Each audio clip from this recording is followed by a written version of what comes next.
नाजरीन, आप देख रहे हैं एडीएन उर्दू न्यूज़ और मैं हूं आपके साथ शेख जुबैर। खबरों के सिलसिले को शुरू करने से पहले एक नजर डालते हैं आज की अहम सुर्खियों पर। बढ़ती महंगाई और बेरोजगारी पर रोक लगाने में मोदी हुकूमत पूरी तरह नाकाम, रियासती वजीर अब्दुल सत्तार का बीजेपी पर हमला। मुस्लिम नौजवानों में कायदाना सलाहियतों को उभारने के लिए शाही मस्जिद में आज से शुरू हुई 2 रोजा कॉन्फ्रेंस। मुख्तलिफ शोबों के माहिरीन और सियासी रहनुमा करेंगे कॉन्फ्रेंस से खिताब। औरंगाबाद म्युनिसिपल कॉर्पोरेशन इंतखाबात में आम आदमी पार्टी सभी 124 सीटों पर उतारेगी अपने उम्मीदवार, आम आदमी पार्टी के महाराष्ट्र इंचार्ज का ऐलान। और औरंगाबाद में 8 जून को होने वाले वजीर आला उद्धव ठाकरे के जलसे को मिली मंजूरी, पुलिस इंतजामिया ने 15 शराइत के तहत जलसे को दी मशरूत इजाजत। अब खबरें तफसील से। बढ़ती महंगाई, बेरोजगारी और ईंधन के बढ़ते दामों पर लगाम लगाने की बजाय मरकज की बीजेपी हुकूमत सिर्फ अवाम को गुमराह करने में लगी है। ये तनकीद रियासती वजीर अब्दुल सत्तार ने की। रियासती वजीर ममलकत बराए महसूल अब्दुल सत्तार ने सिल्लोड ताल्लुके में एक जलसा आम से खिताब किया, जिसमें वो मरकज की बीजेपी हुकूमत पर जमकर बरसे। अब्दुल सत्तार ने कहा कि मुल्क में बेरोजगारी बढ़ रही है, महंगाई आसमान छू रही है और रोजमर्रा के इस्तेमाल की चीजों की कीमतें आम लोगों की पहुंच से बाहर होती जा रही हैं। ऐसे में इन मसाइल पर काम करने की बजाय मोदी हुकूमत गुज़िश्ता 8 सालों से सिर्फ आवाम की आंखों में धूल झोंकने का काम कर रही है। अब्दुल सत्तार ने पूछा कि एक तरफ किसानों को 11वीं किस्त की रकम मुंतकिल करना और दूसरी जानिब खाद की कीमतों में दोगुना इजाफा करना कौन से अच्छे दिन हैं। अब्दुल सत्तार ने इस बात को अफसोसनाक बताया कि भारत जैसे ज़रई मुल्क में मोदी हुकूमत के दौरे इख्तिदार में अब तक का सबसे बड़ा किसान आंदोलन हुआ है। उन्होंने लोगों से कहा कि वजीर आला उद्धव ठाकरे अपने 8 जून के औरंगाबाद जलसे में बीजेपी की पोल खोलने वाले हैं, लिहाजा सभी लोग इस जलसे में शिरकत करें। अब्दुल सत्तार ने खबरदार करते हुए कहा कि अगर मरकजी हुकूमत ने बढ़ती कीमतों पर लगाम न लगाई तो वो दिन दूर नहीं जब भारत में भी श्रीलंका जैसे हालात पैदा हो जाएंगे। अब्दुल सत्तार ने मरकज की बीजेपी हुकूमत पर महाराष्ट्र के साथ इम्तियाजी सुलूक बरतने का भी इल्जाम लगाया। उन्होंने कहा कि जीएसटी और सीजीएसटी के जरिए आम लोग हर दिन करोड़ों रुपये मरकजी हुकूमत को अदा कर रहे हैं, लेकिन इसके बावजूद भी मरकजी हुकूमत महाराष्ट्र को उसका हिस्सा देने में आनाकानी कर रही है। बीजेपी मुखालिफ पार्टियों के रहनुमाओं पर मरकजी एजेंसियों की जानिब से हो रही कार्रवाइयों पर बोलते हुए अब्दुल सत्तार ने कहा कि बीजेपी को अपनी मुखालिफ पार्टियों को इख्तिदार में देखा नहीं जाता, इसीलिए महाराष्ट्र की बदनामी करने के लिए ये कार्रवाइयाँ की जा रही हैं। अब्दुल सत्तार ने मजीद कहा कि बीजेपी को महाराष्ट्र को बदनाम करने की कीमत हर इलेक्शन में चुकानी पडेगी।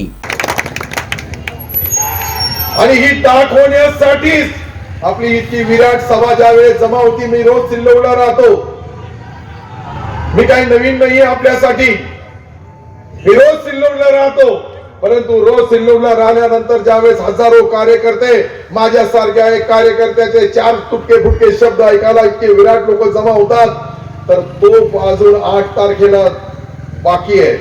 8 तारखेला तोप जी धडकणार आहे ती उद्धव साहेबांच्या मुखातून निघणारा एक एक शब्द या भारतीय जनता पार्टीचा मुर्दा पाडल्याशिवाय राहणार नाही, मी तुम्हाला गॅरंटी देतो।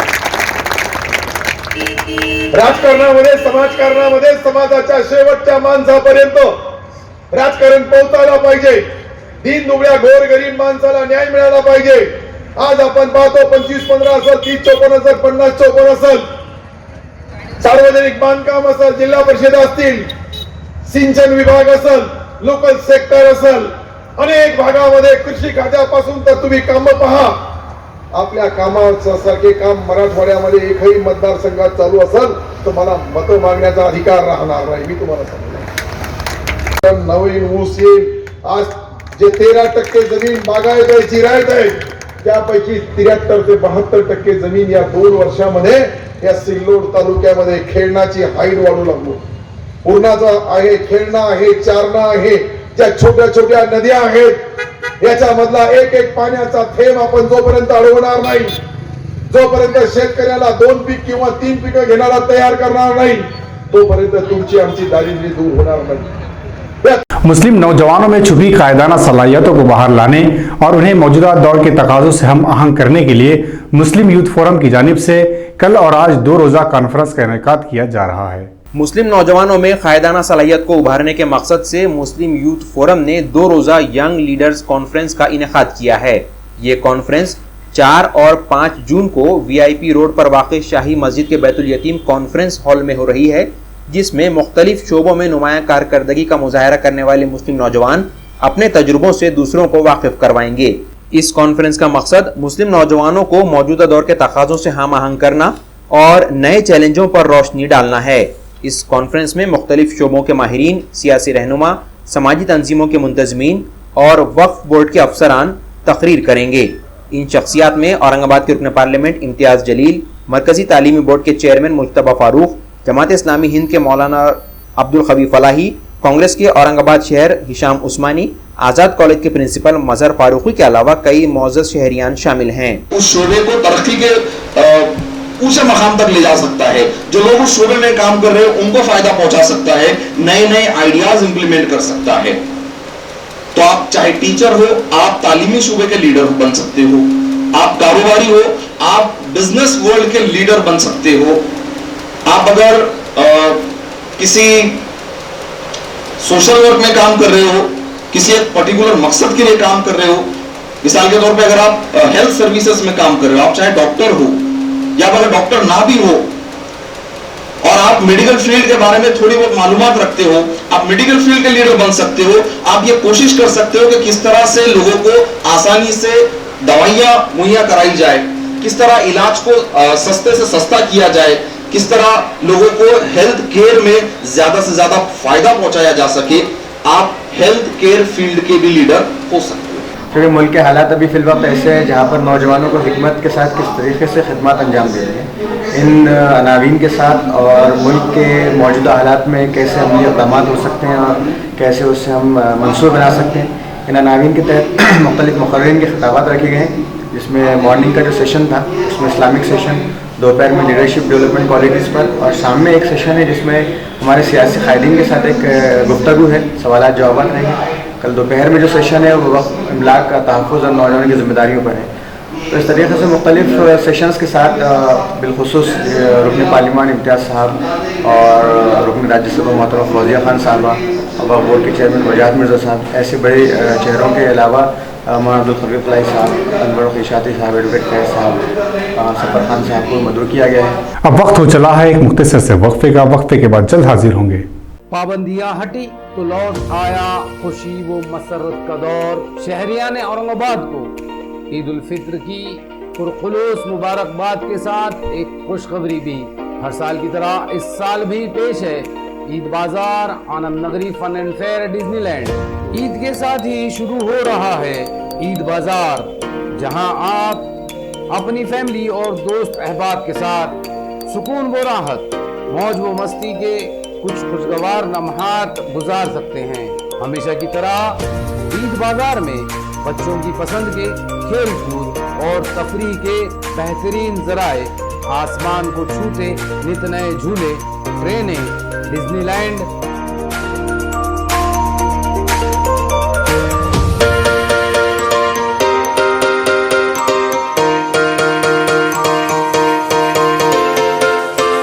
साथ चटपटे मजेदार खानों का मजा भी।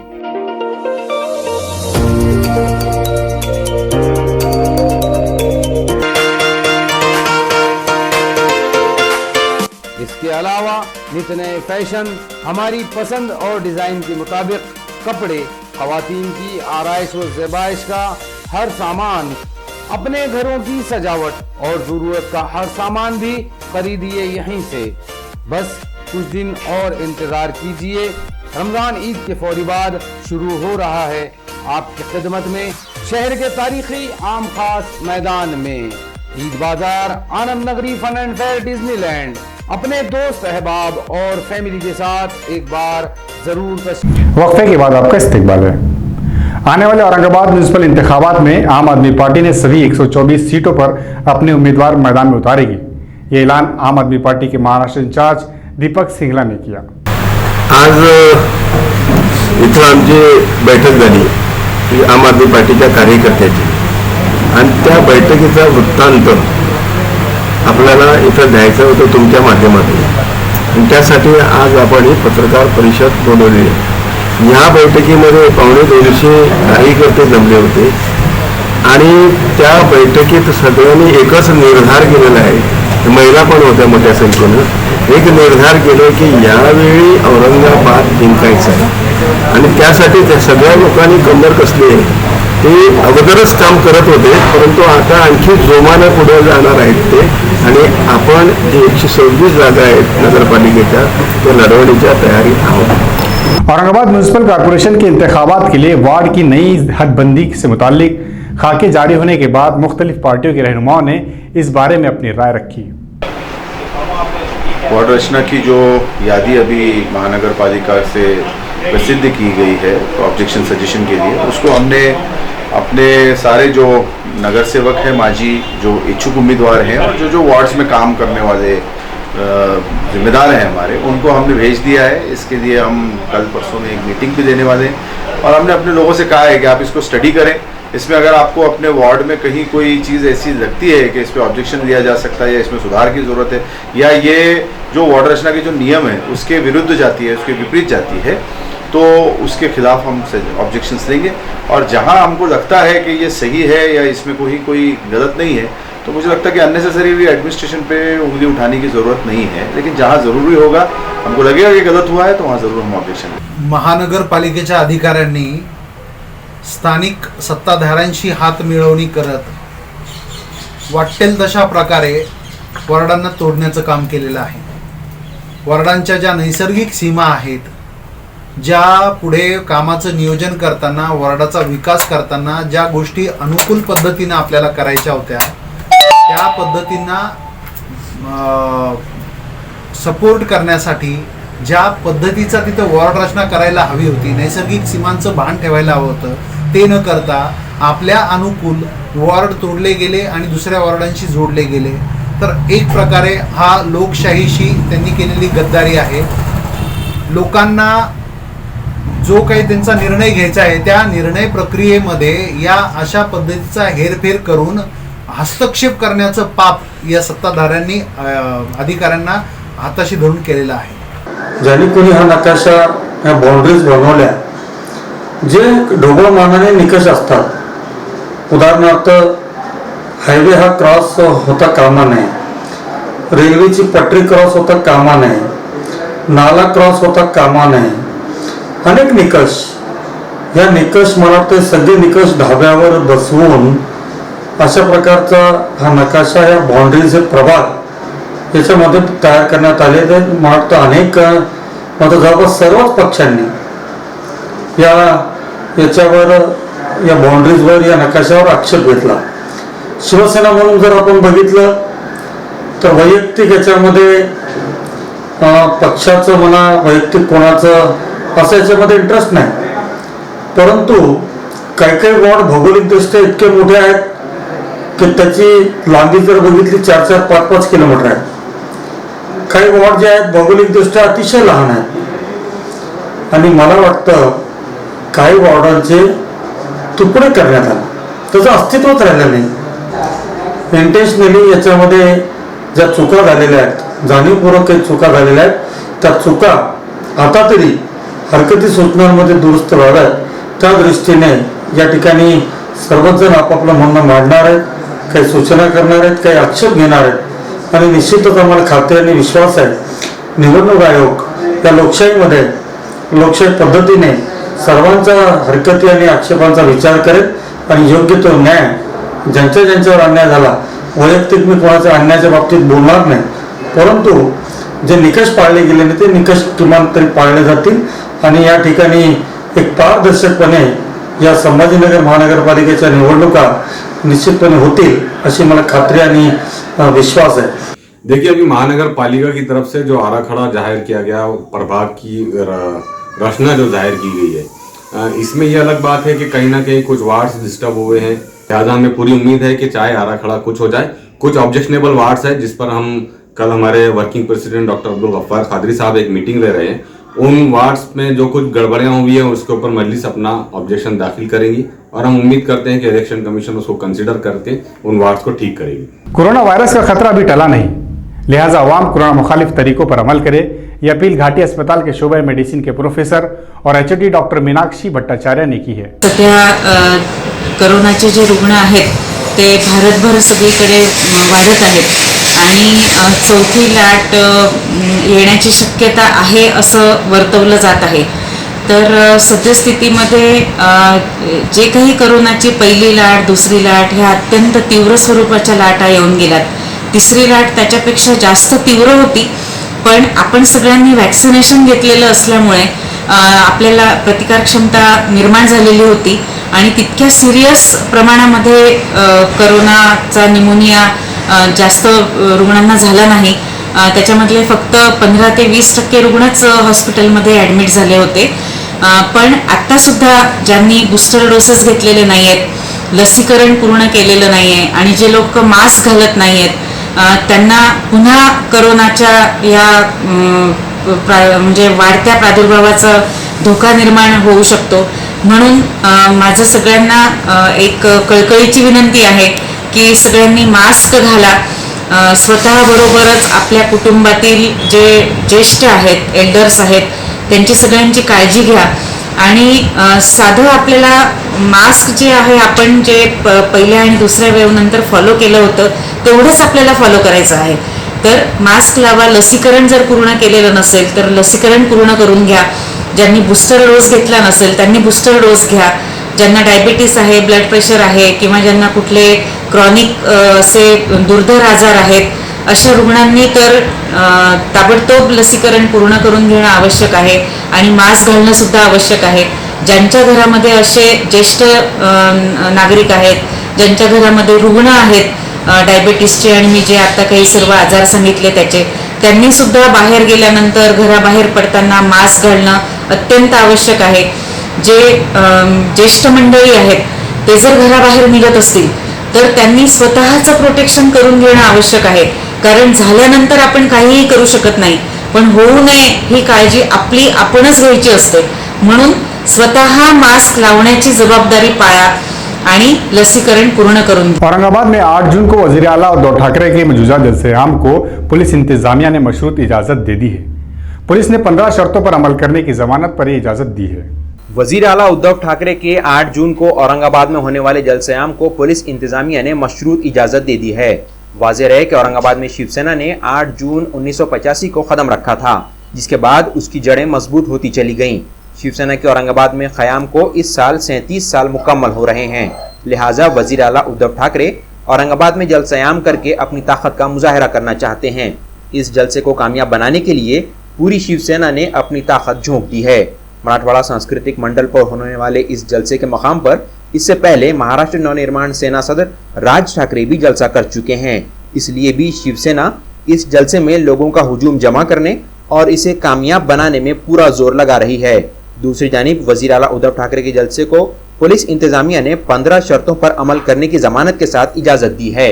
इन शराइत में जलसे के लिए आते हुए या वापस जाते हुए मोटरसाइकिल या कार रैली न निकालने, जलसे के दौरान हथियारों की नुमाइश न करने, गुंजाइश से ज्यादा लोगों को मदऊ न करने और भगदड़ से बचने के तरीकों पर अमल करना जैसे उमूर शामिल हैं।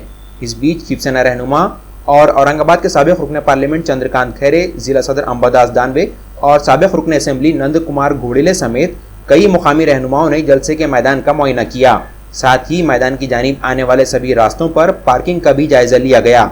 मुआयने के बाद शिवसेना के रहनुमा विनोद घोसालकर और चंद्रकांत खैरे ने एडीएन से बात की।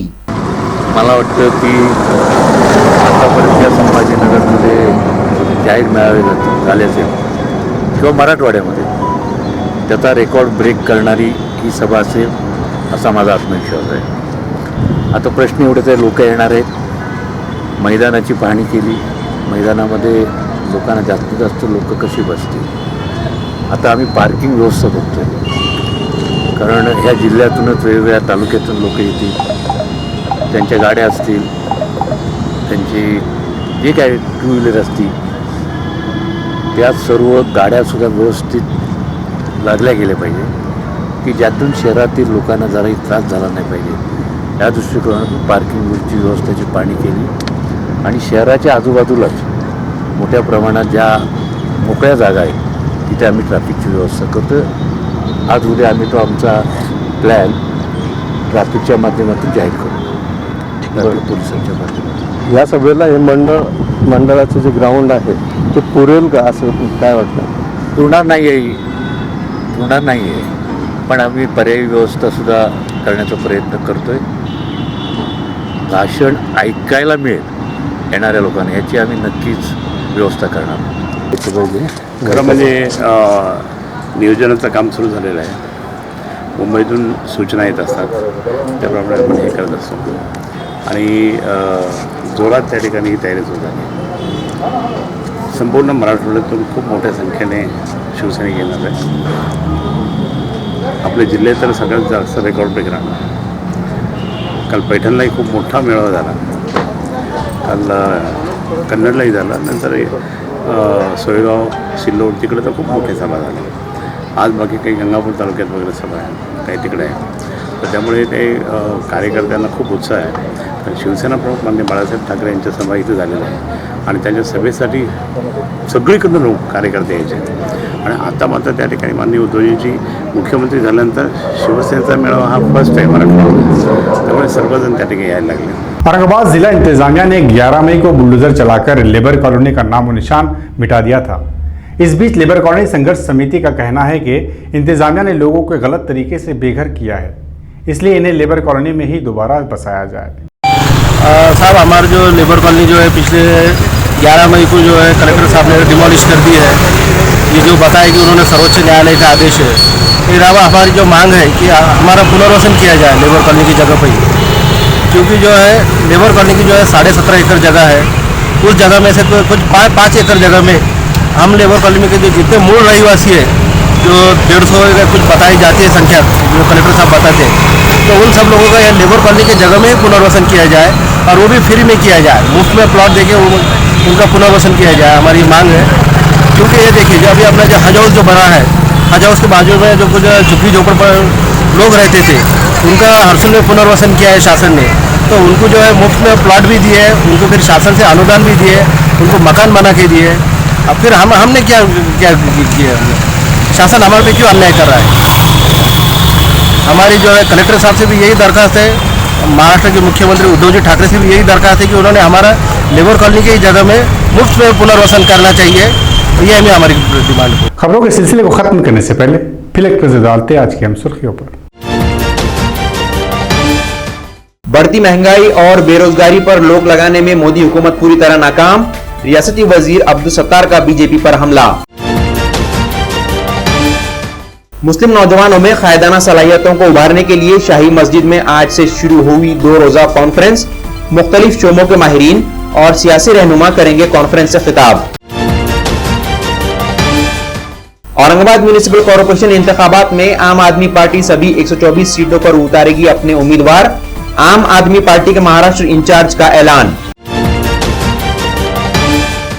और औरंगाबाद में 8 जून को होने वाले वजीर आला उद्धव ठाकरे के जलसे को मिली मंजूरी. पुलिस इंतजामिया ने 15 शराइत के तहत जलसे को दी मशरूत इजाजत. तो ये थी आज की अहम खबरें. कल फिर मुलाकात होगी ताजा तरीन खबरों के साथ. तब तक देखते रहे एडन उर्दू न्यूज, आवाज हर दिल की. आदाब.